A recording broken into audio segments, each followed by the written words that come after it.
Pessoal, então vamos dar início ao nosso estudo na tarde de hoje. Vou fazer uma leitura para nós podermos nos harmonizarmos mais com a espiritualidade maior que se encontra presente sempre em nossas atividades. Precisamos confiar que, aurindo esses fluidos benfazejos vindos do alto, nós poderemos obter uma melhora, um equilíbrio e restaurar a nossa saúde na forma mais rápida possível, pois sabemos que tanto a medicina da terra como a medicina espiritual está atuante, está trabalhando neste movimento que acontece, que atinge grande parte da humanidade. Eleve seu coração em prece, mas evite recitar fórmulas lidas ou decoradas. Que de seu coração partam as palavras espontâneas, como você faz quando conversa com um amigo querido. Prece não é obrigação que alguém desempenhe para ver-se livre de um peso.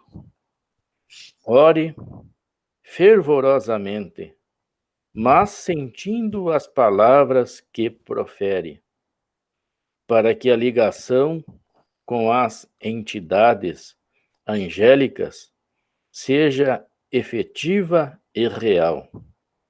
Faça da oração um hábito indispensável à saúde espiritual. Então, com essa mensagem muito importante para as nossas vidas, desta obra maravilhosa, que sempre vem ao nosso socorro quando estamos aqui em dificuldades, sentindo o peso, muitas vezes, das moléstias físicas e algumas kármicas de nossas encarnações pretéritas, que podem provocar um certo desequilíbrio, mas que, nos apoiando em Jesus, nosso mestre, o médico das almas, conseguiremos com certeza restaurar o nosso equilíbrio, a nossa paz interior e principalmente a resignação diante de todas essas situações. É de extrema importância para podermos superar e aquela ação educativa do alto possa realmente causar um efeito positivo em nossa alma. Que o Mestre Jesus, que os bons espíritos possam estar auxiliando o nosso irmão Paulo Leite, a nossa irmã Claudilaine, a nossa irmã Geni, a nossa irmã Antoninha, a nossa irmã Terezinha, o nosso irmão Wilson, todos os trabalhadores da Casa Espírita e todos aqueles que estão, neste momento, hospitalizados ou em suas casas, recebendo o auxílio e a ajuda material e, com certeza, espiritual. Que eles possam vencer a essa etapa e prosseguir neste grande movimento de reeducação e de transformação da humanidade numa humanidade mais amorosa, mais fraterna e mais feliz.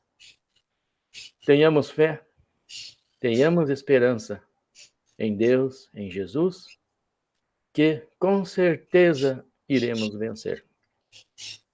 Com esse pensamento, com essas rogativas, desejando um encontro harmônico, produtivo, damos por aberto o nosso estudo na tarde de hoje.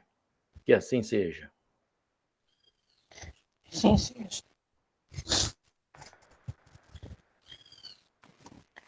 Então, pessoal, a gente parou na página 183, no último sábado. Ainda estamos estudando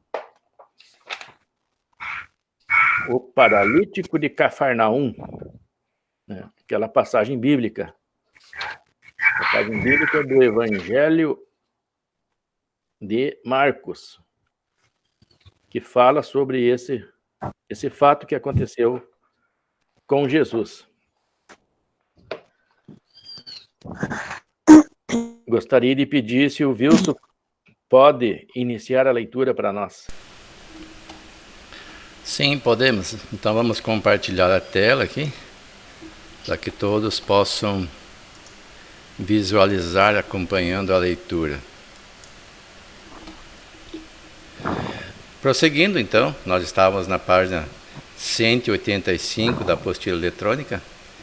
Vamos dar um passeio anterior aqui para não ficar meio perdido, vamos fazer só uma leitura.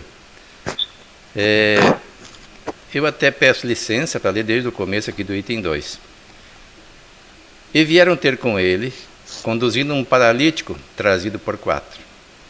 E não podendo aproximar-se dele, por causa da multidão, descobriram o telhado onde estava, e fazendo um buraco, baixaram o leito em que jazia o paralítico.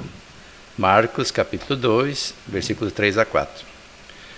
No passado como no presente, continuam chegando até Jesus os doentes do corpo e da alma, dele recebendo o amparo para que possam suportar ou solucionar os tormentos que lhes marcam a existência.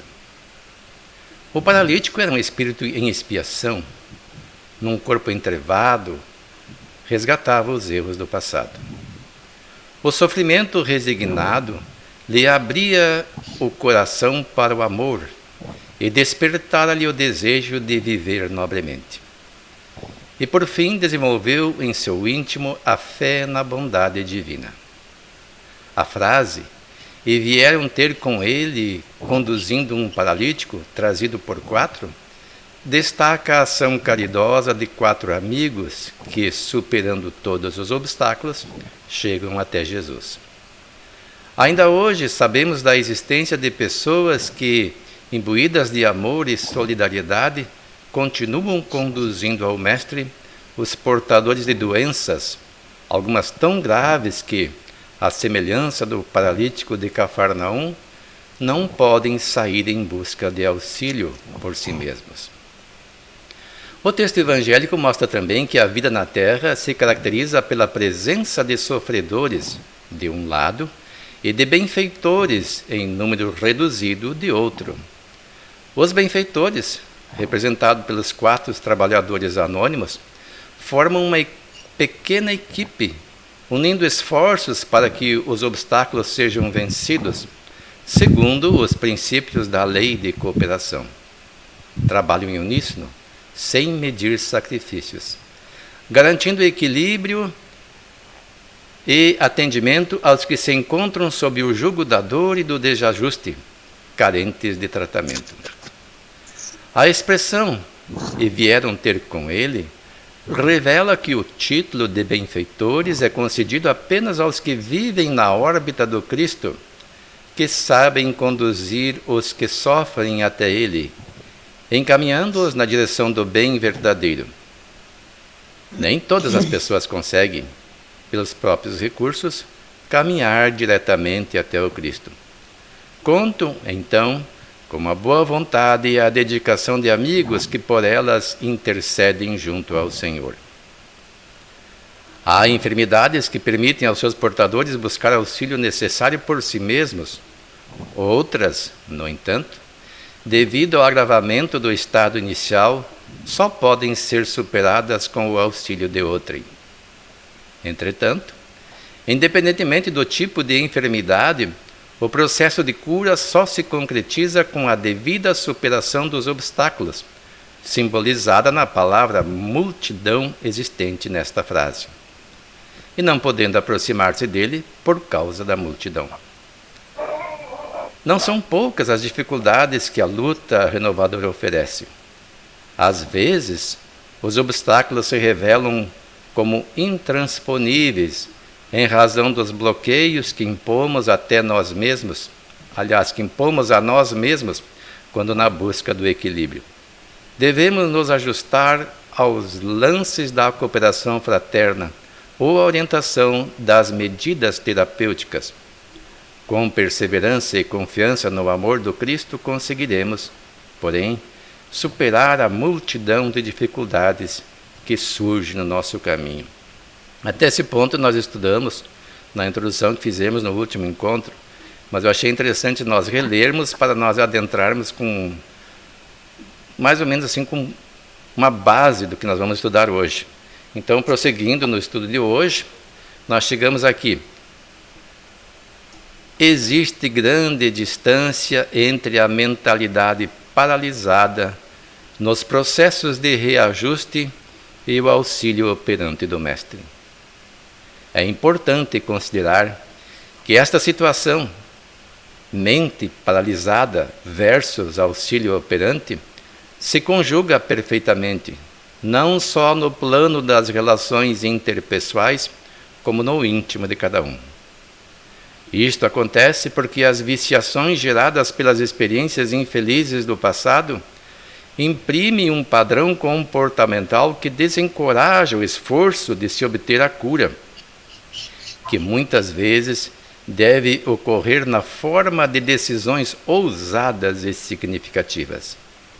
Na conquista deste objetivo, não se pode prescindir da vontade que alimenta pensamentos, palavras e ações edificantes, por meio dos quais angariamos forças para superar obstáculos.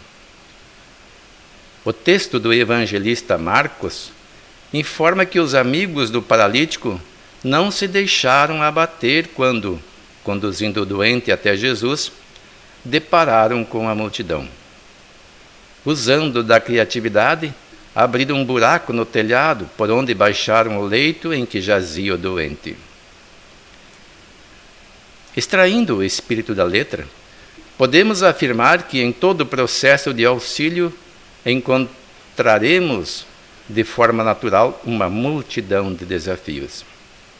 Entretanto, se existir sinceridade de propósitos, saberemos superar as dificuldades, identificando medidas alternativas. Outro ponto que merece comentário diz respeito à solução, encontrada pelos 4 amigos, para conduzirem o paralítico até onde Jesus se encontrava. Fica evidente que para socorrer os necessitados, devemos elevar o nosso padrão vibratório, a fim de que sentimentos inferiores, decepção, ansiedade, angústia, etc., não invadam as nossas ações. Subir ao telhado significa manter-se em sintonia elevada com os benfeitores que se encontram em planos superiores. O buraco no telhado pode indicar uma brecha que foi aberta nos condicionamentos mentais do doente, necessárias para conduzi-lo definitivamente a Jesus. Esta abertura mental no telhado libera concepções cristalizadas e assegura o encontro com o Mestre, cognominado de a luz do mundo. Percebemos assim que a firme vontade do paralítico encontrou ressonância na louvável disposição dos seus amigos.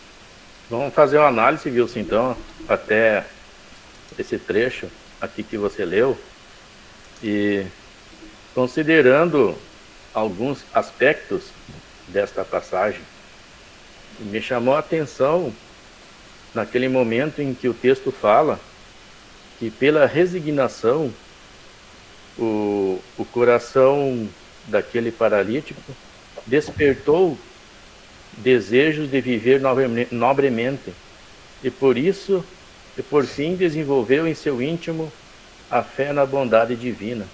Então ele passou a adquirir merecimento, né, pelo processo de resignação que ele teve diante de suas necessidades, né?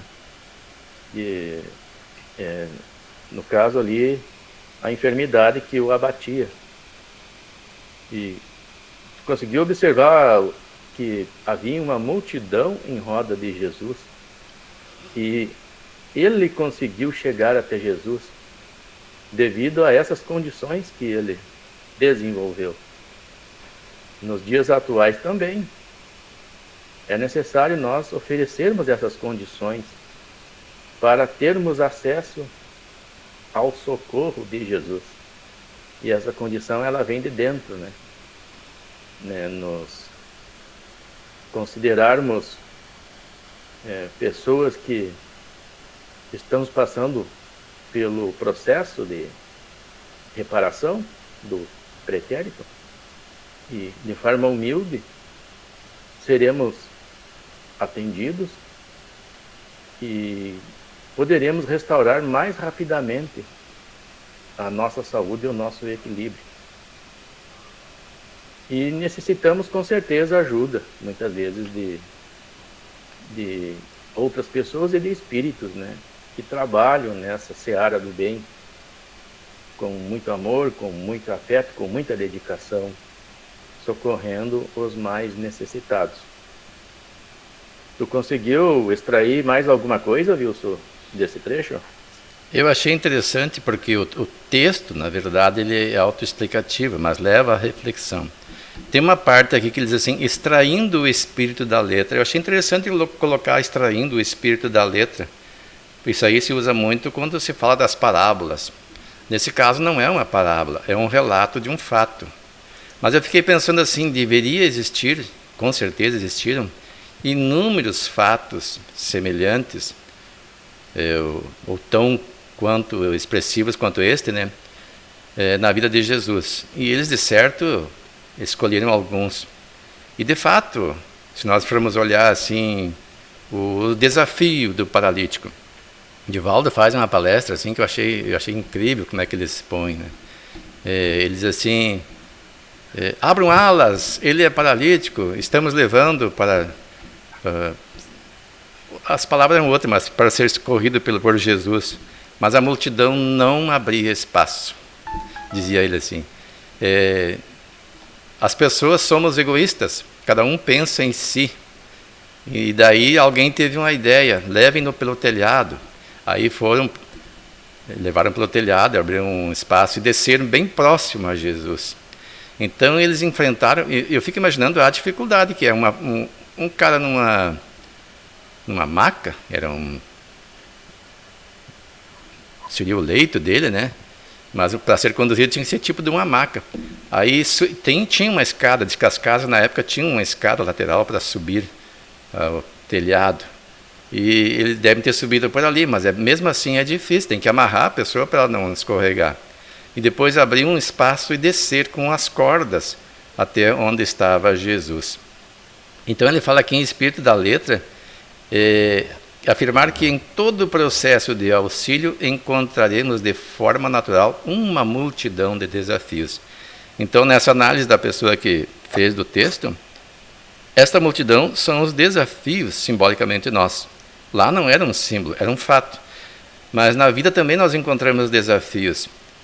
Eu me recordo de uma família lá em Passo Fundo que sempre pedia para a Irene, eu já comentei isso, acho que até ela comentou, ir ao centro espírita e orar por eles.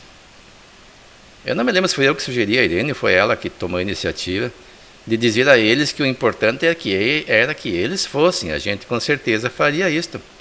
Mas se as pessoas querem se libertar, é preciso a pessoa ter vontade. O texto aqui no começo diz, né?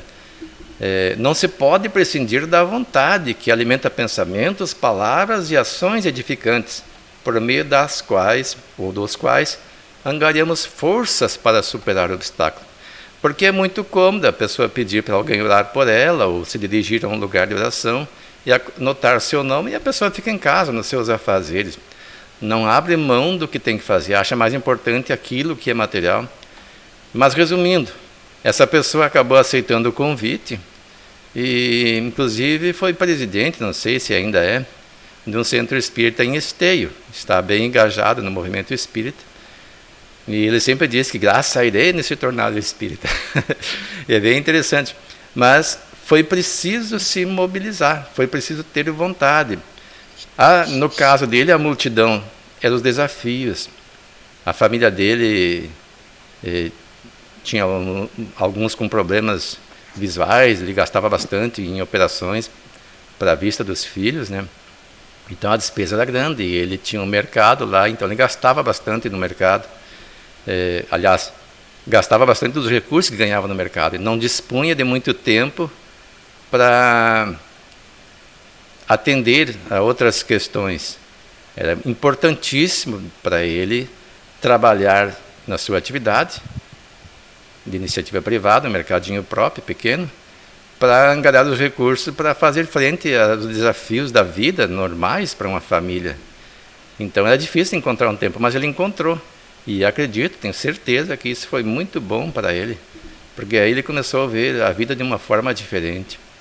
Houve um tempo até que ele sofreu um acidente, quase morreu, num dia de chuva, acabou batendo num caminhão. E daí eu fui vê-lo no hospital, estava com aqueles ferros que colocam nas pernas, né, saindo da perna, os parafusos. E daí eu comentei para ele que ele tinha recebido uma moratória, e ele ouviu. E, inclusive, algumas vezes ele comentou que aquilo para ele foi um chamamento, né? E daí ele começou, de fato, a se engajar numa atividade diferente dentro do movimento espírita, e tenho certeza que também mudou a sua própria vida. Aqui diz assim: essa abertura mental no telhado libera concepções cristalizadas e assegura o encontro com o Mestre, cognominado de luz do mundo. Percebemos assim que a firme vontade do paralítico encontrou ressonância na louvável disposição dos seus amigos. A abertura mental no telhado, não, como eu disse, não é uma parábola, mas também pode ser entendido o que é telhado, o nosso campo mental, né? Onde nós nos encontramos. E o nosso campo mental, devido às viciações, o próprio texto diz, às vezes fica fechado num círculo vicioso. Nós não nos permitimos uma abertura para as questões mais elevadas, para as questões espirituais. E essa abertura que possibilitou a ele. Porque pensa bem, tu chega lá, não consegue chegar até o objetivo, muita gente desanimaria, voltaria para casa. Mas ele insistiu e os amigos o auxiliaram. Não desistiram, superaram as dificuldades. Esse fato de ter amigos também é muito importante. Muitas vezes nós precisamos dos amigos para nos auxiliarem nesses processos de cura física e mesmo de cura espiritual. Porque às vezes a gente precisa de alguém que nos conduza. Eu vejo muita gente assim que tem um sentimento de autossuficiência, porque tem alguns recursos econômicos, eu acho que nunca vão precisar de ninguém. Mas mesmo com os recursos econômicos, eles vão ter que ter alguém que aceite receber aquele dinheiro para auxiliá-los. Pode acontecer de ninguém querer, dependendo da situação.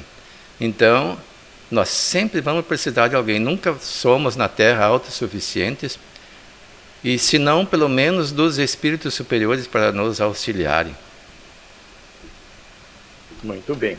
Então, gostaria de perguntar para a Claudilaine, aquelas 4 pessoas que estavam socorrendo aquele homem que estava naquela situação de paralisia, que é comum nos dias atuais, né? Muitos de nós podemos também estar nesse processo de paralisia mental ou outro tipo de paralisia que nos amordaça e nos impede que nós vivamos plenamente, né, no amor, na fraternidade e na justiça divina. Eles precisaram subir até o telhado, então houve uma elevação vibracional daqueles 4 e também do paralítico. E isso aí possibilitou que houvesse aquela brecha, eles abrissem uma brecha mental, o texto fala em brecha mental, né? Para ele chegar até Jesus. vencendo a todos os obstáculos da multidão exterior e da multidão interior, também a multidão das imperfeições que nos causam obstáculos muitas vezes. Como é que tu entendeu essa passagem aí? Essa elevação vibracional facilitou esse atendimento, esse socorro? Com certeza. Com certeza. A pessoa tem que estar preparada de uma certa maneira, né, para poder receber o auxílio. Em outros estudos que a gente faz, né, nas obras do André Luiz, ele conta, né, situações dessas que os socorristas, mesmo, os socorristas só podem socorrer aqueles que já chegaram em um certo nível, que já expiaram o suficiente e já estão prontos, então, para se arrepender e se redimir. E nós, Claudilane, na nossa caminhada evolutiva, podemos receber o auxílio de espíritos benfeitores para que nos ajudem com o nosso leito kármico para que nós cheguemos até Jesus? Sim, com certeza. Só que a espiritualidade só pode nos auxiliar na medida em que a gente faça o primeiro movimento, né? A gente tem que estar disposto a receber esse auxílio, tem que pedir, tem que orar, né? Tem que estar nessa caminhada da reforma íntima. Se a gente não estiver disposto a se desvencilhar das nossas falhas, né? Aí a gente vai trancando os caminhos. E você já observou, Claudilene, que muitas vezes os socorristas espirituais, eles tentam ajudar certos espíritos, né, desencarnados, e não encontram essa receptividade, esse acesso, e não conseguem. Sim, fazer a- eu acredito que isso tem muito a ver com essa diferença de sintonia, diferença de fluido mesmo, né? Porque eu me lembro ali quando o nosso lar começa, que o André Luiz ele não enxergava, ele simplesmente não via os espíritos socorristas e nem a mãe dele que estava orando por ele. E eles estavam lá, mas o André Luiz não conseguia enxergar isso. Né? Então, porque ele ainda estava, né, interiormente muito poluído, né? Então, os canais dele estavam todos obstruídos. A multidão, né, sufocou ele. É, Multidão, usar o termo multidão por causa, né, do texto do Evangelho. E nós podemos nos somar muitas vezes a esses socorristas, né, quando a gente realiza preces, orações em benefício aos sofredores, nós estamos nos aliando a esses socorristas e isso facilita com que esta pessoa que necessita de ajuda, ou esse espírito, ele se torne acessível a essa ajuda, né? Ele abre o seu coração, talvez com um choque anímico, ou com as energias de amor, ou com o despertar da sua iluminação interior, ele acaba oferecendo essa ajuda, esse processo de ajuda. Tu tá com certeza, até porque em termos de socorro espiritual, né, nós estamos mais próximos em nível né? Logo com esses desencarnados ou com outros encarnados, a nossa sintonia é mais próxima. E os socorristas estão sempre em uma sintonia mais elevada. Então, de uma certa maneira, a gente serve de ponte, né? De ligação entre esses extremos. Exato. Geni, tu Conseguiu entender o que representa aquelas pessoas que carregavam aquele homem no seu leito? Como eles podem representar muitas ações realizadas por outros espíritos ou pessoas encarnadas? Na minha versão, César, eles são um instrumento enviado por Deus de uma obra-prima que, como aquele ser, ele não tinha como se ajudar muito, né, no estado que ele se encontrava, mas dentro dele ele tinha aquela esperança, aquele amor de poder ir ao encontro de Jesus e buscar a libertação. E ele, se um ser humano tem o mérito e ele busca dentro dele as energias de vibrações, ele encontra os seres de luz que vêm ao socorrer, na minha versão, né? Eles têm aquela conexão, é que nem nós e orar. Se tu fizer uma oração com fé, não precisa ser uma oração lida, como se diz, mas tu fazer com o teu coração, tu é muito bem atendido. E aquela ação benfeitora, se nós formos trazer para os dias de hoje, né, é no número de 4. Então, numa das pontas estaria Jesus esperando, né? Sim. Daí, numa das pontas poderia estar os espíritos benfeitores. Com certeza. Na outra ponta poderia estar os encarnados, médicos da Terra.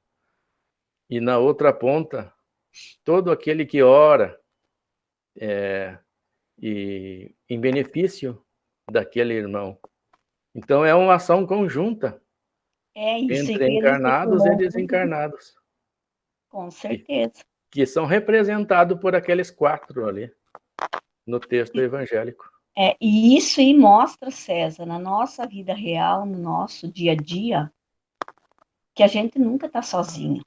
Que a gente sempre, se tu tiver dentro de você a força de vontade, o amor, a dedicação com o teu semelhante ou com ti mesmo, em oração, por qualquer pessoa que seja, tu sempre vai receber ajuda, tu sempre vai ter um auxílio, tu nunca vai estar desamparado, né? Exato. Como Jesus dizia, pedi e obtereis, né?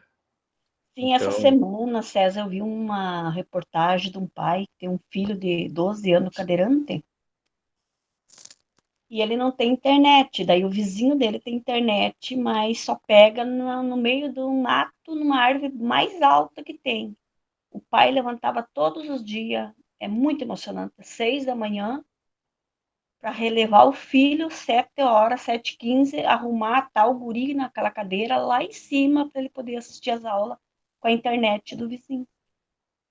Olha o amor desse pai, a dedicação desse para ajudar o filho a ser alguém na vida, né? É uma coisa assim que não, é incrível. É um ato de amor muito grande. E ele não desistia, porque ele não tinha internet em casa. Fosse outra, filho não precisa estudar, né? E ele ia atrás, 1 hora, para levar o guri e deixar o guri lá. 11h30 ele voltava a pegar o filho de volta para trazer embora. Ele estava superando os obstáculos, né? Tal qual aquelas pessoas fizeram. Isso aí, quando o Wilson começou a ler, eu me lembrei de Vereda naquela história, naquele problema do pai, porque não é uma história, é uma realidade que muitas pessoas vivem, né? Mas é isso aí. É para ver como o Evangelho de Jesus é profundo, né? E representa acontecimentos atuais em todos os sentidos, né? E Nos mostra dias um atuais. caminho para seguir sempre, né? Para não desistir. Exato. Você não tem a apostila aí contigo, Claudilene? Tenho, sim. Tá aqui o livro comigo. Quer seguir na leitura? Leio, sim, sem problemas. Tá? Então, a sabedoria dos ensinos do Cristo mostra que em todo processo de cura ocorre primeiramente uma subida. No caso do paralítico, esta subida foi facilitada pelo auxílio dos seus 4 amigos. Quer isto dizer que é preciso o Espírito oferecer condições, vontade firme, para se libertar do seu passado de erro, claramente evidenciado na paralisia, resultante da manifestação da lei de causa e efeito. Aquilo que a gente estava conversando antes, né? Que o auxílio só pode chegar quando a pessoa já está pronta para receber esse auxílio. Senão ela não consegue nem enxergar o socorrista. E essa paralisia, né, ela é construída ao longo do tempo, né? Nós acabamos nos paralisando quando mergulhamos nas nossas imperfeições e acabamos esquecendo de desenvolver a espiritualidade e desenvolver o amor e as virtudes na alma. A gente fica paralítico, fica sem vida, né? Como Jesus argumentava como os mortos, né? Os mortos de fé, os mortos da vida espiritual. E aqui ele usa, o evangelista usou a paralisia. Uhum. No versículo 4, a informação de baixaram o leito em que jazia o paralítico. Fica claro que o trabalho dos benfeitores foi o de elevar o padrão vibratório do doente. Mas, como este não possuía recursos espirituais suficientes para se manter num plano de vibrações elevadas, prenderam-no ao leito e, cercando-o de cuidados, puderam levá-lo aos pés do mestre. Fazer um análise, Claudilene. Tu conseguiu perceber, Wilson, que a doutrina espírita ela consegue chegar num nível avançado de interpretação do Evangelho?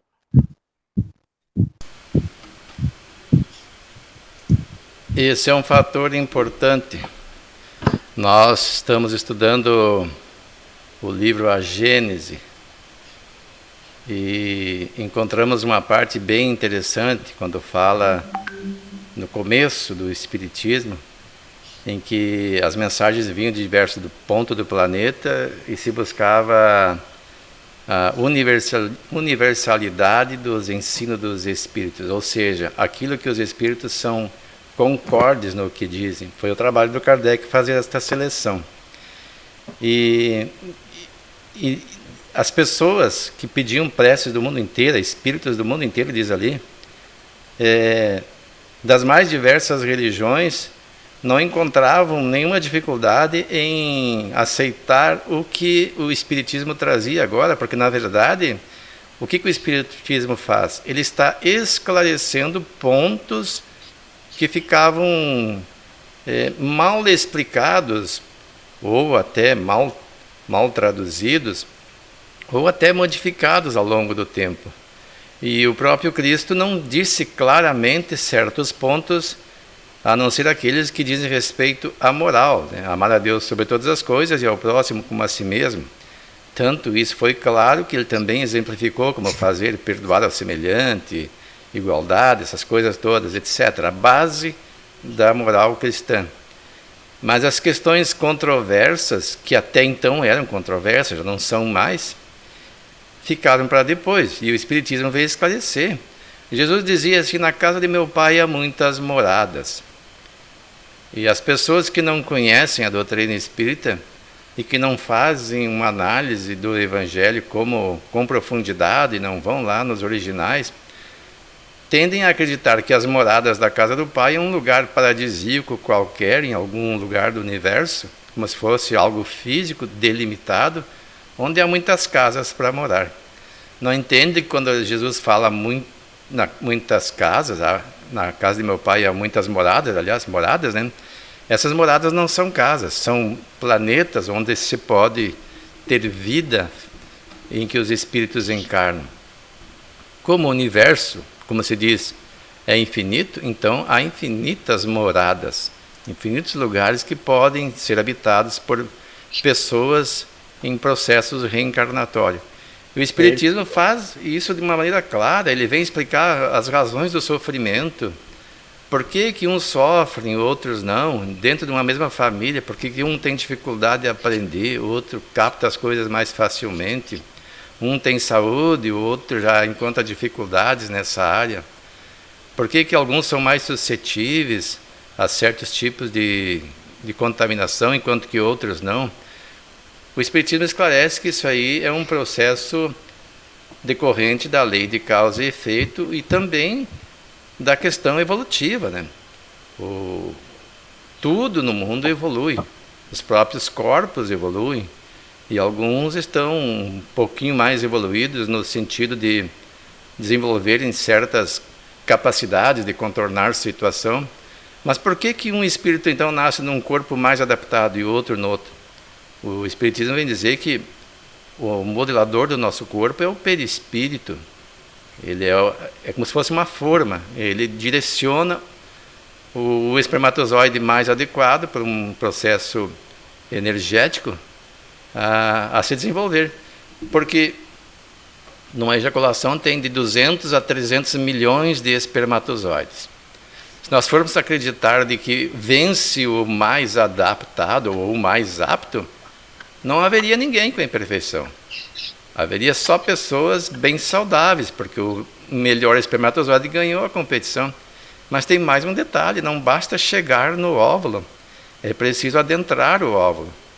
E um só consegue, às vezes mais de um, quando nasce gêmeos ou trigêmeos. Mas geralmente, na regra, é um. E esse um, ele sofre, segundo a doutrina espírita, uma magnetização, a grosso modo dizendo, da aproximação do espírito conforme suas necessidades. Então ele recebe um corpo adequado. Já as outras religiões, ou as religiões cristãs, em que não se aprofundam nessa questão, têm dificuldade de entender isso. Alguns dizem assim, Deus escreve o certo por linhas tortas, mas o que isso vai resolver para uma pessoa que está passando por dificuldades? Ele vai dizer, mas por que escolheu a mim e não me deu uma condição mais favorável? Então o Espiritismo esclarece, e é nesse sentido um consolador, porque ao mesmo tempo em que esclarece, ele nos informa que tudo isso é transitório, que a pessoa pode superar tudo isso e quando chegar o momento vai se curar, assim como esse paralítico. Nós vamos ver aqui no avançar do estudo que Jesus fala que os seus pecados estão curados, aliás, estão perdoados, né? Jesus assim, ele não falou, eu perdoo os teus pecados, ele disse assim, os teus pecados estão perdoados. E a gente vai ver o que isso significa com os nossos estudos de hoje. Wilson, eu estava ouvindo uma palestra do Severino e ele estava falando sobre os níveis de interpretação do Evangelho e da Bíblia em si, né? Aí ele estava falando que para os judeus, os rabinos judeus, eles interpretam que os livros do judaísmo, o Tanakh, né, que é a Bíblia judaica, ela possui 4 níveis de interpretação, né? E eles chamam esses livros como... Eles fazem um paralelo como um jardim, né? Que se você penetrar no jardim, você vai encontrar relvas, vai encontrar flores, vai encontrar pedras, vai encontrar águas, lago, peixes, vai encontrar pássaros, inúmeras coisas dentro desse jardim. E que a Bíblia judaica é um jardim, que você vai encontrar várias coisas, né? Cada um com a sua capacidade. Daí ele explica, né, que a palavra jardim para eles é pardeis, né? Mas como o hebraico não tem vogal, né? Eles utilizam só as consoantes. Daí o P significa a forma simples, literal, de entendimento. Deus criou o mundo, criou o homem, criou os animais, criou as árvores e ponto final. Essa é a interpretação simples, né? Aí vem o segundo nível, que é o R, né? Daí Deus criou o mundo, os homens, os animais e as plantas, mas em que época? E como ele fez isso? Em que finalidade? Aí você já está interpretando no nível 2, né? Nas entrelinhas. Aí vem o nível 3. Deus criou o mundo, o homem, as plantas, os animais, em que época, em que ano, com que finalidade? Criou só o mundo, como você falou, né, nos múltiplos mundos do universo. Criou o homem só aqui, e os animais, qual é a relação que tem o nome com o homem, com as plantas e com o reino mineral? Então, aí é o nível 3. E a doutrina inteira está nesse nível 3, no nível bem aprofundado. E o último nível, daí é o nível mais difícil, né? Que daí entra a ciência da guiamatria junto, né? Um cálculo, uma ciência que eles criaram lá, que cada letra do alfabeto hebraico possui um valor, né? Então, a palavra Davi é um exemplo que ele usa, né? O Davi representa reis, representa tio e representa 14, o valor 14. E o que é esse 14, né? Daí ele diz assim, a estrela que apareceu no nascimento de Jesus possui 14 pontas. Então, eles desenham desta forma. Então, essa estrela representa que o Messias é da linhagem de Davi, é da família de Davi, e possui essa relação matemática, né? E aí, ele usou o exemplo também da palavra Iavé, né? Que a soma de valores, ela representa amor e unidade, quer dizer, Deus é único e é amor. Então, esse é o nível que ainda nós vamos chegar com a doutrina espírita, né? Mas nós já chegamos no nível 3, que é um ótimo nível, né? Então, para ver como essa doutrina aí é uma benção, né, na nossa vida. É interessante você falar isso, porque a gente percebe no movimento cristão um distanciamento do judaísmo. Como se só o cristianismo fosse importante, não se dão conta de que o judaísmo é a base de onde surgiram as ideias que inclusive estão inseridas no cristianismo. O Antigo Testamento é tudo do judaísmo. E o próprio Cristo nasceu num povo judeu. Ele conhecia os livros, acho que é Torá o nome, né? A Torá é do Moisés, né? Ele conhecia tudo, citava em vários momentos para fazer a sua argumentação. E eles têm um conhecimento milenar, imagine. A dificuldade na maioria do movimento judaico é não reconhecer em Jesus o Messias que eles ainda esperam. A gente sabe que existem os judeus messiânicos que já acreditam que o Messias realmente é Jesus. Mas é uma minoria, a maioria ainda aguarda. Eu me lembro que eu vi um filme que retratava um episódio da Segunda Guerra Mundial em que os judeus estavam presos lá pelos alemães e sofriam naqueles campos de concentração. E aí um jovem perguntou para o pai quando que viria o Messias para libertá-los. Daí eu fiquei pensando, poxa vida, ainda estão esperando. Esse é porque eles esperavam, e esses que não aceitam Jesus ainda esperam um Messias que venha colocar uma supremacia da raça deles sobre as demais. E Jesus não disse isso, disse que todo mundo é igual e que todo mundo é irmão e que se deve amar o inimigo, coisa que eles não aceitam, né? Eles vão mais pela vingança, pelo menos é o que se registra, pelo menos naquele tempo. Hoje eu não sei como é que é o comportamento deles. Mas o que me chamou a atenção é isso. Seria interessante a gente conhecer os estudos dos judeus, os estudos judaicos, porque quem estuda profundamente, com certeza, tem um conhecimento que a gente não imagina a respeito dessas questões. Jesus foi procurado por Nicodemos, que era um doutor da lei da época, e aí Jesus disse assim, em verdade te digo, ninguém vai entrar no reino dos céus sem nascer de novo. E isso espantou Nicodemos. E daí Jesus pergunta assim, mas que se admirou, né? Como é que ele, um rabino, não sabia dessas coisas?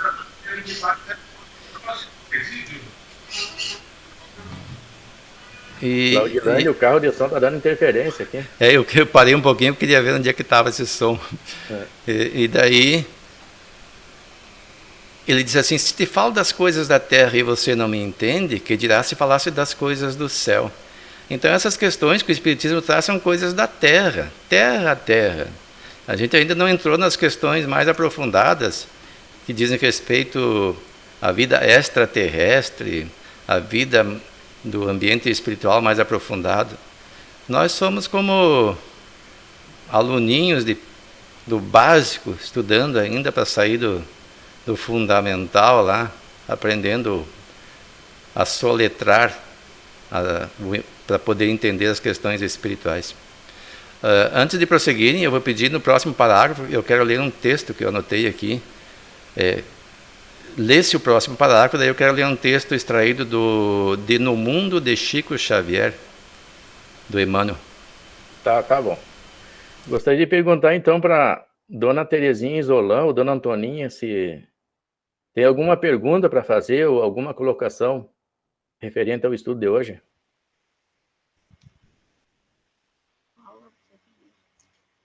Não, eu me sinto que eu tenho pouco conhecimento, e tenho muito pouco conhecimento da doutrina, então, para mim, está sendo muito bom, sabe? Ouvir, assim, né? Ouvir várias opiniões e tudo a respeito. Eu estou entendendo. Eu também observando, César, daí a cura do paralítico de Cafarnaum, e lembrando do paralítico que dizem da Porta Formosa, né, que foi João e Pedro, que ele estava pedindo esmola, né, porque ele não podia andar. Daí, quando eu subi a escadaria subiu Paulo e João, o Pedro e João, uma coisa, eu não me lembro bem agora, eles disseram: dinheiro eu não tenho, ouro e prata nós não temos, mas nós temos outra coisa aqui para dar. E daí disse: levanta e anda em nome de Jesus.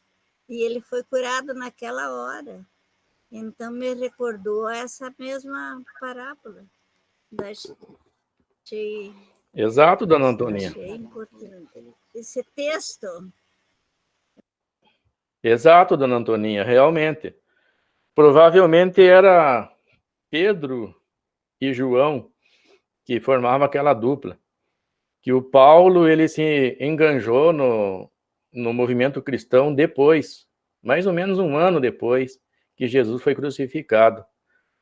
E essa passagem, se eu não me engano, ela aconteceu quando Jesus estava vivo ainda, né? Estava encarnado ainda.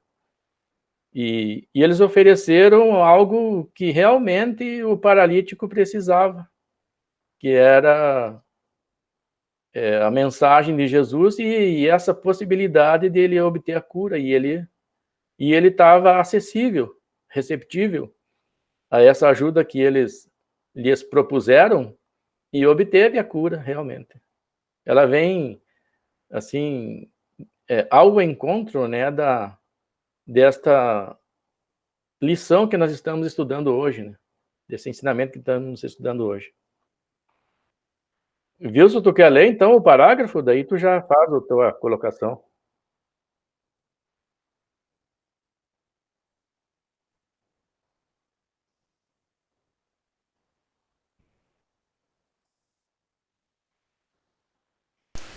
Para que todos possam ver, então, vamos compartilhar. E eu só liguei de novo, estava desligado o microfone do OBS.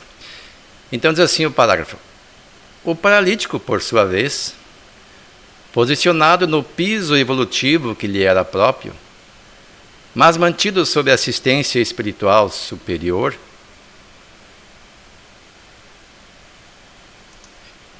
esse aqui, acho que eu não estou compartilhando com vocês, né? Não estou sim. Agora sim. Vamos repetir então.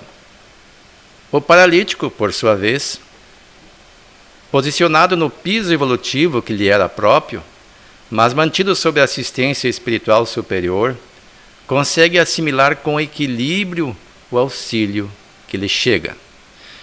E aí nós chegamos no ponto que eu havia sugerido que nós fôssemos ler, eu até coloquei em amarelo aqui, o texto No Mundo, de Chico Xavier, da editora IDE. Deve ser este aqui. É um registro em que um entrevistado foi Francisco Cândido Xavier, o entrevistador foi Elias Barbosa e o espírito comunicante Emmanuel. E começa assim: Chico, entendemos que o nosso diálogo está longo, mas pode dizer-nos o que pensa Emmanuel quanto ao problema de doenças e obsessões? Muitas vezes, responde Chico, adverte-nos que doenças e obsessões são testes que nos põem à prova a capacidade de resistência moral, ensinando-nos a valorizar a saúde do corpo e o equilíbrio da alma. Desejará você contar-nos alguma coisa de sua experiência ao contato de Emmanuel com respeito à atitude que devemos assumir perante as nossas próprias doenças? E aí prossegue respondendo Chico. Nosso amigo espiritual é de opinião de que precisamos guardar calma e paciência perante quaisquer enfermidades, de que sejamos acometidos, procurando ao mesmo tempo atenuá-las ou afastá-las por tratamento adequado. A esse respeito, narrarei um dos primeiros diálogos que tive com ele, Emmanuel, em 1931. Achava-me sob domínio da doença complexa que trago até hoje em meu olho esquerdo, quando o nosso mentor espiritual me apareceu pela primeira vez, depois de ouvi-lo em diversas reuniões sobre planos de trabalho que ele nos trazia. Certa noite, em dezembro de 1931, roguei a ele orientação para o meu caso. Estava sofrendo muito e queria curar-me. E aí Emmanuel respondeu a ele: tenha seriedade ou serenidade. Falou ele bondosamente: você está sob o cuidado de benfeitores espirituais, dedicados e sob a assistência de médicos atenciosos e amigos. E aí Chico pergunta: então, devo prosseguir sob as orientações da medicina? Perguntei. Sim, como não? A medicina está no mundo em nome da divina providência. Quer dizer que preciso tratar-me com o máximo cuidado. O corpo é comparável à enxada e o espírito reencarnado lembra o lavrador. Todo o zelo do lavrador é necessário para conservar a enxada em condições de trabalhar com acerto e segurança. O senhor quer dizer que, embora eu seja médium e veja o senhor ao meu lado com tanta bondade e cultura, não posso esperar a intervenção do plano espiritual em meu benefício para curar-me? Por que você receberia privilégios por ser médium? A intervenção do plano espiritual está operando em seu favor, sustentando as suas forças através do magnetismo curativo e secundando a ação dos ocultistas que nos amparam. A condição de médium não exonera você da necessidade de lutar e sofrer em seu próprio benefício, como acontece às outras criaturas que estão no plano físico. O senhor tem dito que pretende escrever por meu intermédio, diz Chico, e que, se Deus permitir, fará livros. Mas o senhor acredita que posso desempenhar a tarefa mediúnica assim, doente dos olhos como estou? E aí responde Emmanuel: sem dúvida nenhuma. Se formos esperar pela saúde perfeita a fim de trabalhar, quando aprenderemos a cumprir os nossos deveres? Se você estivesse na Terra com todas as facilidades em mão, não no estado de evolução deficitária em que ainda nos achamos, talvez que as dificuldades do serviço espiritual para você fossem muito maiores. E aí pergunta Chico: então, como é que o senhor considera a doença dos olhos, em meu caso, quando tanto preciso de me esforçar para a tarefa e início? E responde Emmanuel: observamos a sua enfermidade como sendo um abençoado apoio que o senhor concedeu caridosamente a você, para que venhamos a caminhar com menos riscos e perigos em sua atual romagem na Terra. Confie no Senhor. pois sua doença é arrimo que ele enviou em seu auxílio. E aí Chico pergunta: ao ouvir estas últimas palavras, indaguei alegremente: então Jesus vai curar-me?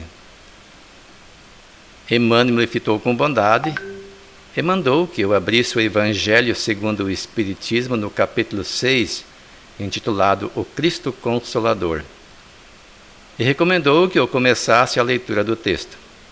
Então comecei a ler em voz alta as palavras do Cristo: vinde a mim, todos vós que estáis aflitos e sobrecarregados, que eu vos aliviarei.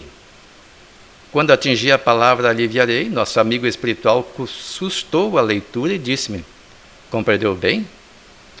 Jesus não nos promete curar-nos, isto é, retirar-nos da bênção das obrigações que nos cabe cumprir perante as leis de Deus, mas sim promete aliviar-nos e auxiliar-nos.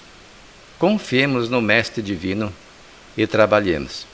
E aí conclui Chico: entendi a lição que me era dada e resignei-me.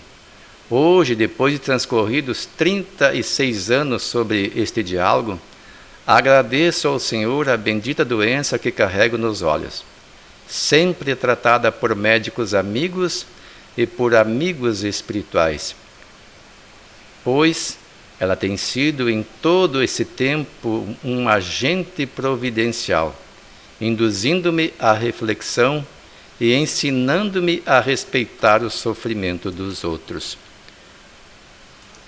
Eu achei interessante ler essa passagem que o Chico narra aqui, porque muitas vezes as pessoas entendem, porque estão a serviço dentro de um movimento religioso qualquer e que se dizem ceareiros de Cristo, merecem certos privilégios, curas sem necessidade de ir ao médico. O Espiritismo nunca disse que a pessoa deve apenas procurar o socorro espiritual. Quando a pessoa estiver doente, ela deve associar o tratamento do corpo e o tratamento espiritual. E se a cura não vier de imediato, é porque isso faz parte de um processo de reeducação nossa. Imagine o Chico com o grau de elevação que ele tinha. Emmanuel ainda achava que se ele tivesse um corpo totalmente saudável e todas as vantagens, seria muito difícil para ele desempenhar sua tarefa. E a gente fica pensando por quê? Uma pessoa totalmente saudável pode ser induzida a alimentar certas viciações. Por exemplo, beber demais, ou comer demais, ou diversas outras viciações mais perniciosas ainda, não cuidar da saúde. E isso tudo, além de prejudicar o próprio corpo, vai redundar em prejuízo ao próprio perispírito e vai até atrapalhar as suas tarefas. Uma pessoa que bebe demais se embriaga, e se embriagando ela já não tem mais um raciocínio claro, pode inclusive sofrer um acidente. Uma pessoa que come demais acaba prejudicando a saúde, e aí vai ter as suas consequências. Hoje nós temos aí o diabetes tipo 2, que graça no mundo com mais de 400 milhões de pessoas já, mais ou menos nesse momento no planeta, em razão da alimentação inadequada. Muitas vezes não é nem por falta de orientação, é por falta até de recurso mesmo, porque os alimentos baratos e gostosos estão aí aos montões, mas não são alimentos, são produtos alimentícios que a indústria faz. Cumpriu o seu papel no momento de escassez, mas agora nós precisamos selecionar. Nós não temos mais escassez alimentícia. Quem tem um pouco de recurso consegue escolher o que comer. Não precisa comer alimentos que já vêm prontos, né? Que vêm muitos enlatados, outros embutidos, ou então alguns que só basta botar um pouquinho na água ali e está pronto para consumir. É preciso fazer uma alimentação mais elaborada. E se por acaso a pessoa fica doente, não pensar que basta apenas o socorro espiritual. É preciso o socorro da medicina, o socorro dos médicos, que a medicina é uma bênção de Deus. Deus nos deu a capacidade mental para utilizarmos em nosso benefício, em benefício de toda a humanidade, em benefício do próprio planeta. E nós devemos usar todos esses recursos disponíveis. Achar que podemos nos curar apenas com oração, sem auxílio da medicina, é ter a prepotência de se sentir um ser privilegiado. E aquele paralítico, como ele não encontrou solução nos recursos da época, ele procurou Jesus. Mas com certeza não havia outros recursos. Muitas pessoas hoje em dia também já não encontram para suas paralisias recursos. Há um relato do Divaldo Franco, em que ele estava num país aqui não sei se é América Central ou América do Sul, há muitos anos, numa palestra num ambiente que chovia muito. E inclusive ele não pôde começar de imediato, era um galpão coberto por zinco, imagino eu, aberto dos lados, as pessoas ficavam de pé, e, inclusive para chegar lá o táxi nem conseguiu levá-lo até aquele local. Era um país que naquele tempo enfrentava conflitos, movimentos reivindicatórios, com mortes inclusive, era um país perigoso. E as pessoas vieram de muitos lugares e ficaram lá, abrigados sobre aquele pavilhão, inclusive faltou luz, e ele teve que esperar. E ficou impressionado com a fé daquelas pessoas que estavam lá enfrentando toda aquela dificuldade de pé. Ao terminar, ao voltar à luz, né, ele conseguiu fazer a sua palestra e percebeu. Ele falava para um povo que não conhecia o Evangelho de Jesus. Eles tinham as suas crenças locais, dos indígenas, inclusive eles tinham um Deus que para eles se apresentava como se fosse com asas, como se fosse uma águia, um corpo humano, e ele viu aparecer um espírito com um corpo bem atlético e que tinha asas, e que se aproximou e que fez um processo de cura em 2 paralíticos. E daí informou a ele que bastava ele dar o comando, que os paralíticos iam andar, né? E ele ficou em dúvida, disse que muito cético que ele é, como é que ele faria isso? Daí ele repetiu Jesus. Perguntou se eles acreditavam que Jesus podia curá-los. Daí eles disseram que sim. Um disse que sim, né? Daí ele, então, levanta-te e anda. E o paralítico andou. Aí o outro perguntou, e eu? E ele fez o mesmo processo.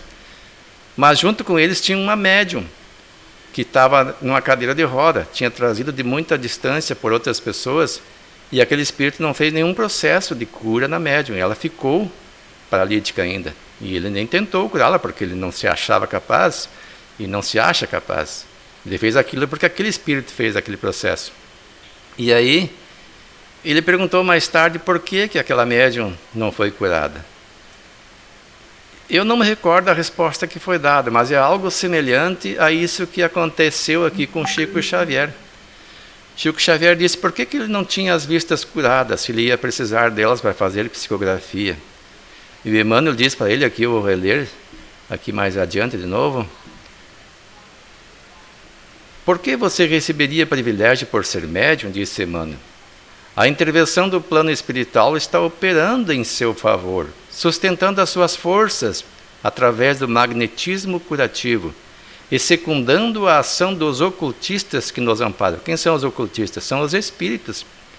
A condição de médium não exonera você da necessidade de lutar e sofrer em seu próprio benefício, como acontece às outras criaturas que estão no plano físico. Então acredito eu que a razão daquela médium não ser curada naquele momento é porque ela precisava também disso, até para que ela se concentrasse mais na sua tarefa, não desse vazão às vezes a outras necessidades que podem surgir quando a pessoa está de posse de um corpo são. No caso ali, quando a enfermidade é útil, né, para o espírito, para a caminhada evolutiva do espírito, para que ele não se desvie do caminho, né, que ele acabou se encontrando. Paulo, o que tu está achando aí do estudo realizado hoje? Vem ao encontro das necessidades nossas atuais, que nós muitas vezes necessitamos de apoio, de auxílio, e esse estudo nos prepara para receber esse apoio, esse auxílio?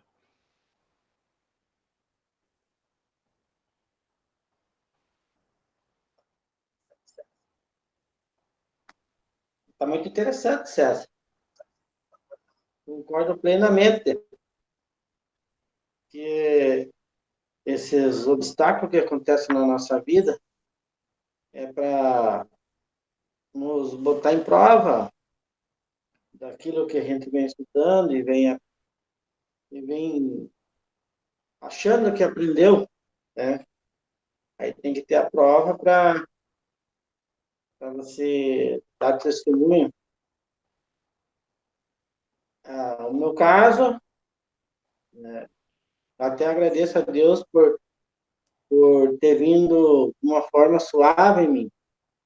Nas minhas orações eu já falei com Deus nesse sentido, porque apesar de eu sentir um desconforto, um pequeno desconforto, eu sinto-se que ainda é suave em relação a outras pessoas que já passaram por essa prova e que já relataram, né? Eu agradeço a Deus para mim, está sendo, assim, uma forma bem leve, bem suave. E vamos ter fé, né, Paulo, que vai amenizar mais ainda.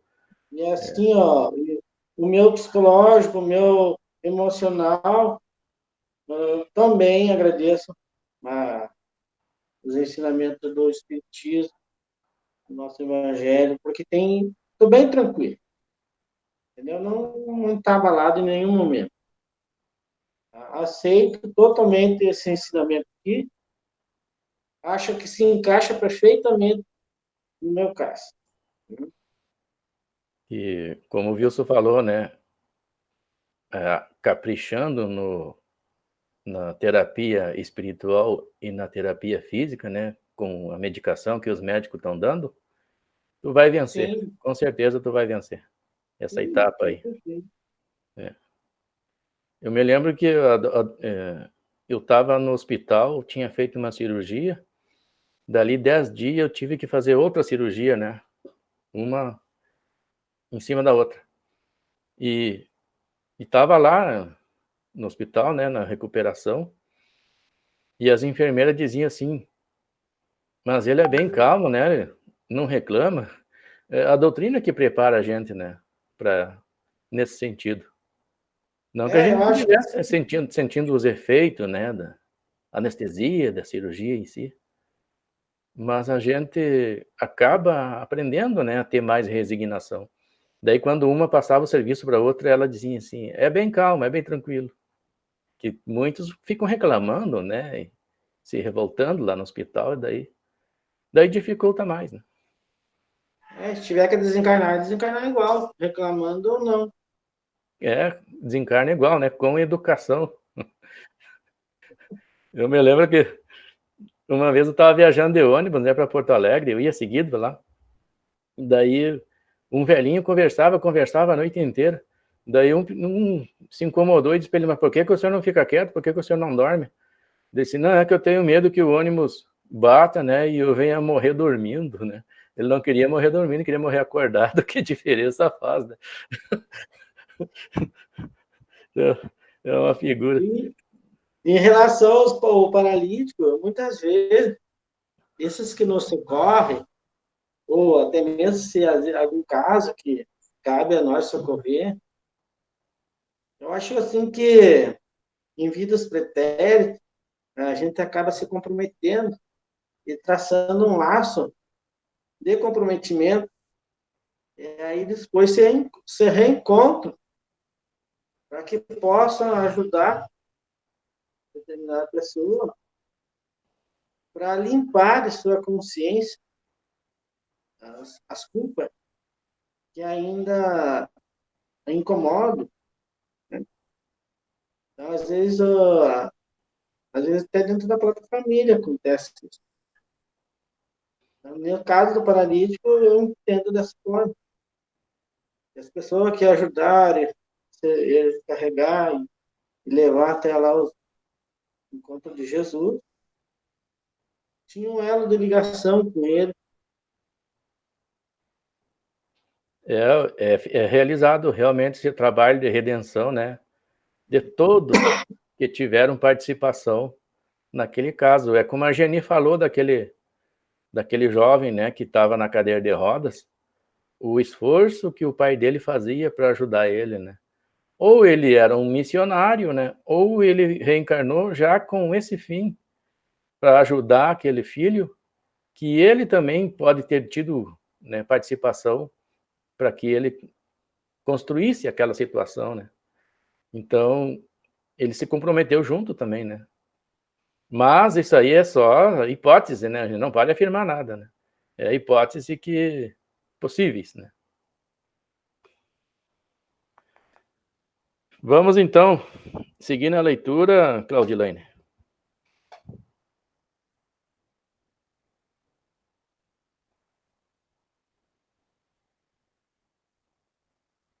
Ok.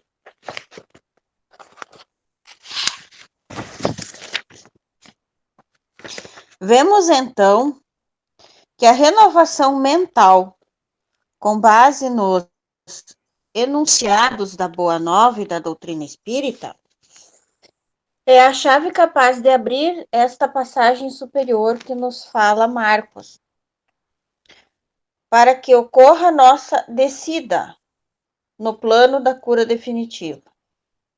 Subindo, captamos as vibrações do alto, conquistáveis e aplicáveis quando se desce aos campos operacionais das lutas cotidianas.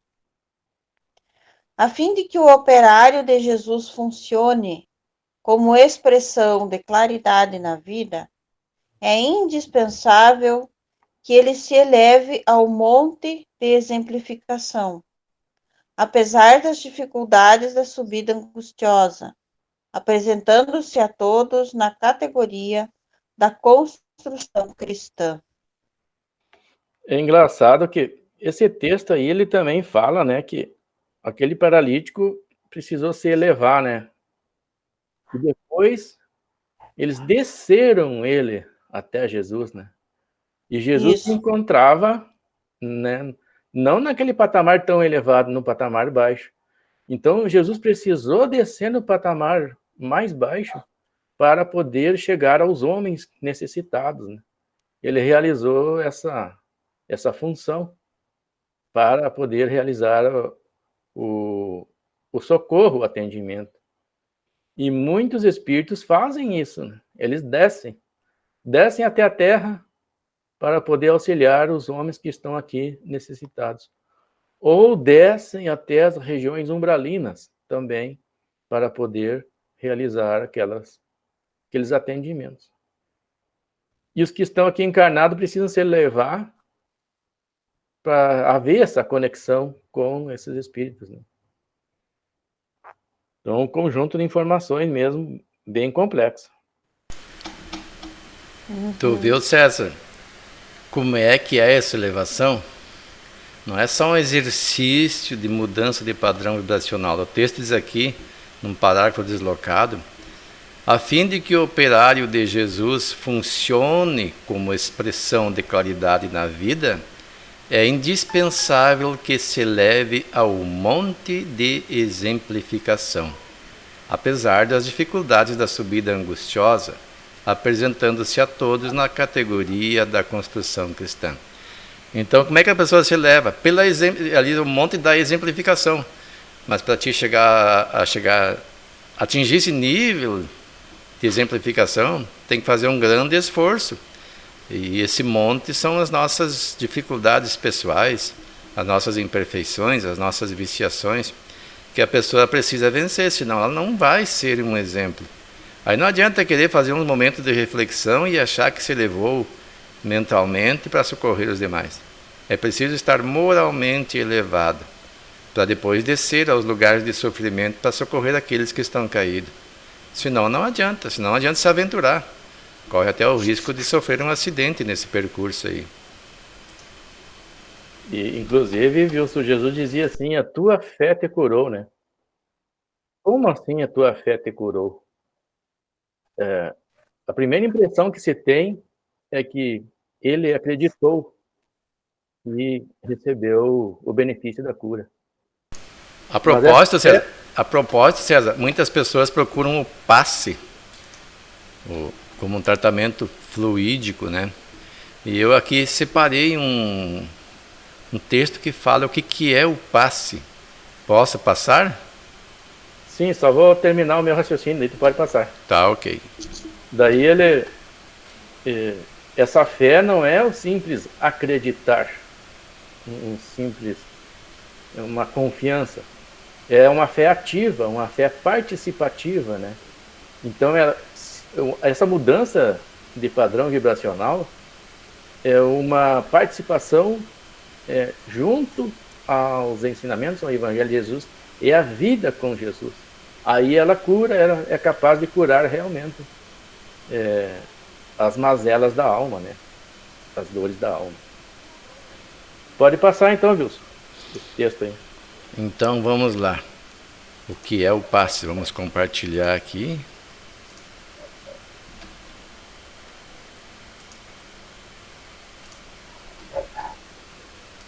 Deve estar aparecendo aí. Eu retirei da internet de uma obra, O Magnetismo e o Passe, da União Espírita Mineira, de 2017, que diz assim: o que é o passe? Segundo a definição do instrutor Aulus, lá na obra Mecanismo da Mediunidade, do capítulo 17, o passe é uma transfusão de energias alterando o campo celular. Vocês sabem que na própria ciência humana de hoje, o átomo não é mais o tijolo indivisível, princípios subatômicos, e que antes desses princípios surge a vida mental determinante. Tudo é espírito no santuário da natureza. Renovemos o pensamento e tudo se modificará conosco. Na assistência magnética, os recursos espirituais se entrosam entre a emissão e a recepção. Aí é que está, ó. Jesus emitia um fluxo energético, mas tinha que haver recepção. Por isso ele sempre perguntava se a pessoa queria se curar. O que queres que eu faça? Que na resposta estaria demonstrado se a pessoa tinha ou não fé. E ele sempre dizia: tua fé te curou. Porque a pessoa estava receptiva a esses fluidos que vinham de Jesus. E aí prossegue: ajudando a criatura necessitada para que ela ajude a si mesma. A mente reanimada reergue as vidas microscópicas que a servem no templo do corpo. O que quer dizer isso? A mente reanimada reergue as vidas microscópicas no templo. Nós temos milhões, talvez bilhões ou mais, de vida, pequenas animáculas, vidas microscópicas dentro do nosso corpo que colaboram no equilíbrio do nosso organismo.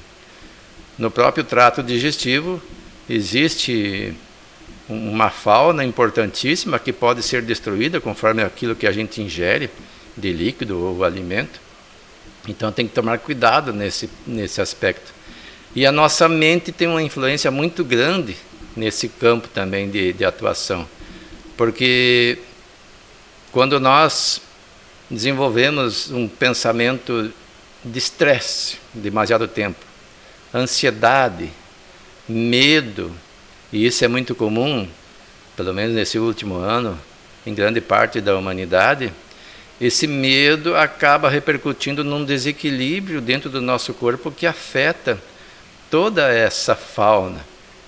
E nós precisamos então reorganizar a mente para contribuir, como diz o texto aqui, ó, a mente reanimada reergue as vidas microscópicas que a servem no templo do corpo, edificando valiosas reconstruções.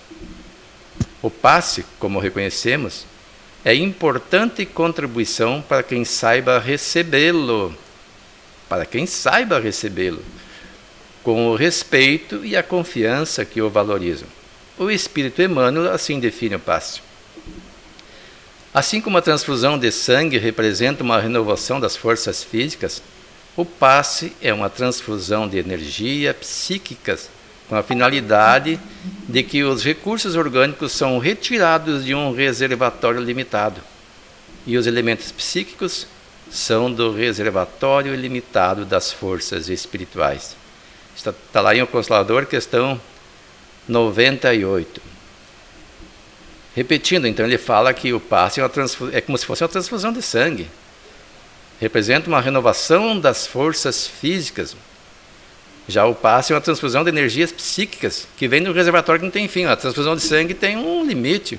Mesmo os bancos de sangue mais bem aquinhoados têm seus limites. Já esse campo de energias psíquicas vem de um reservatório de forças espirituais que não tem limite. E ele prossegue. Os passes, como transfusão de forças psíquicas, em que preciosas energias espirituais fluem dos mensageiros do Cristo para os doadores e beneficiários, representam a continuidade do esforço do Mestre para atenuar os sofrimentos do mundo.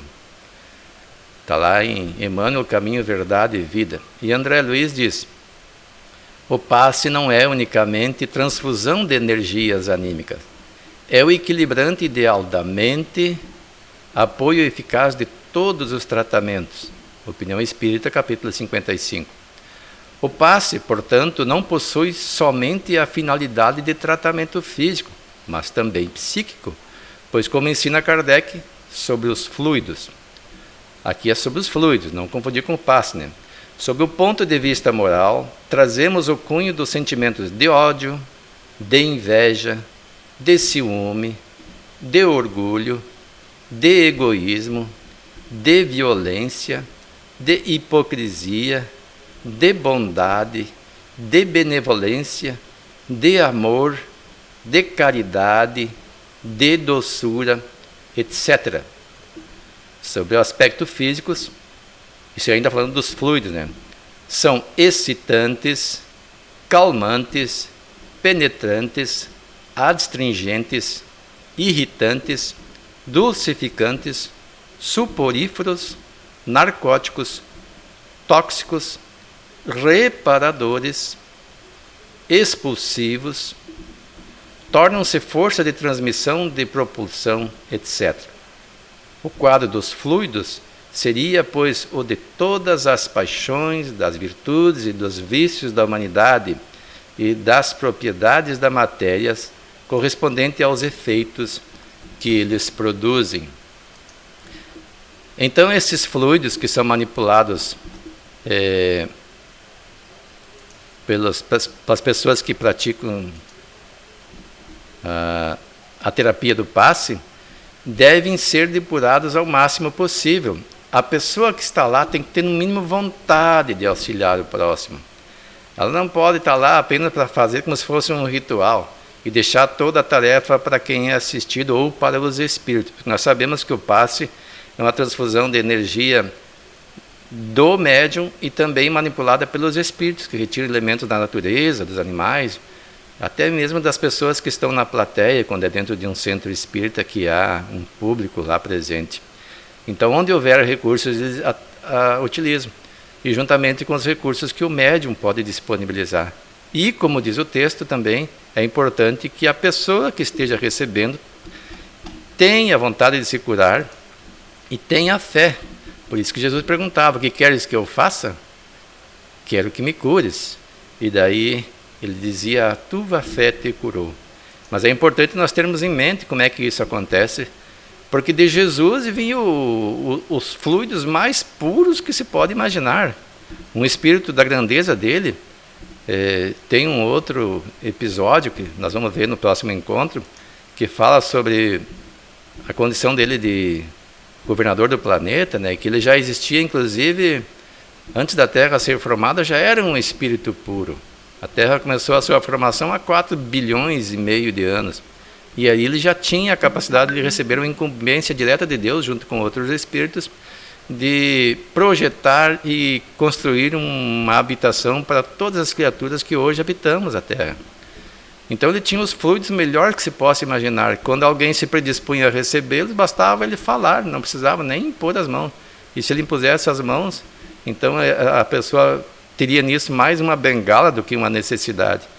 Lembremos que aquela mulher que tinha hemorragia se curou só no tocar suas vestes.